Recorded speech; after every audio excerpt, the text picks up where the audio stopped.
I am Mikki Taylor, and this is how I made it.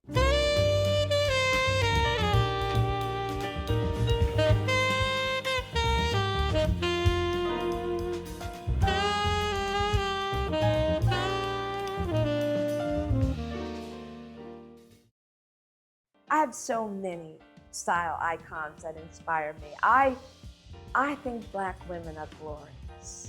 And in all our rainbow hues and all our style sensibilities and expression, I mean, we're the people who created Indie Belly. It doesn't get any more fascinating than that.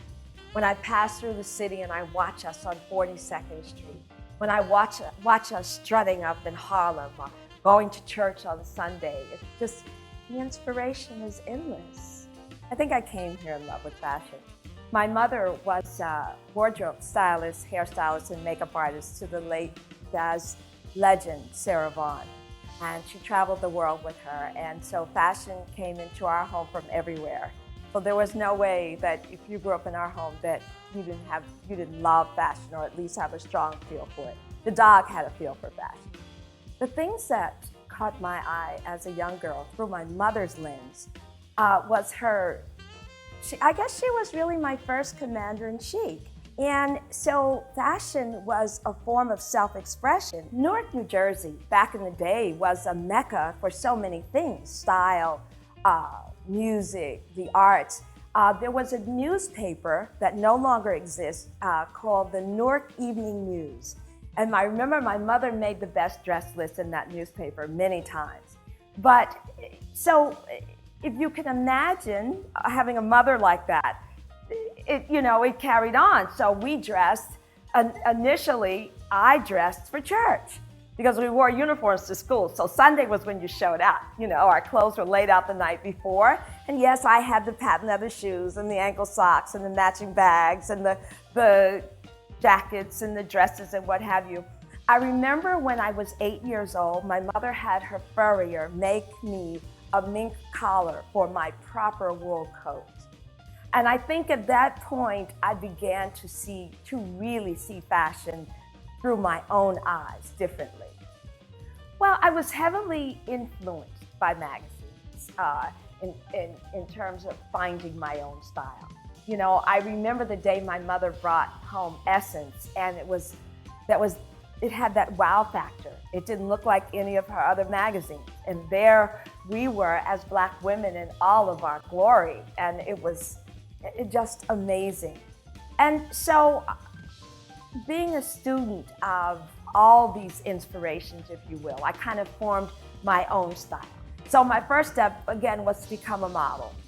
And as my modeling career developed, little did I know, it was always a dream to model on the pages of Essence. Well, ultimately I did.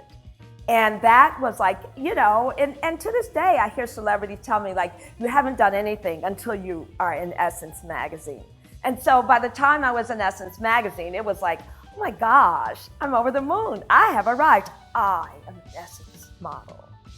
When I met Sandra Martin, I was working with a firm by the name of Tahari Limited at that time. And at that point, I was not only a model for the house, as they say, I handled production, public relations. So Sandra Martin and I were walking down the street. I remember it to this day. Sandra Martin was then Associate Fashion and Beauty Editor. I was on 7th Avenue. We were walking in the block between 39th and 40th.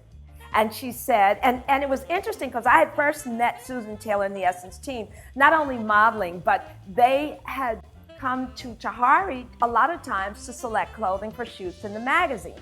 So I knew the team, and I really had an understanding of the critical work they were doing for Black women.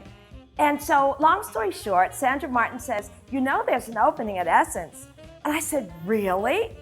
And I was like, oh yes, Sandra, I want this job. When I was hired for Essence, my first position was home sewing and accessories editor.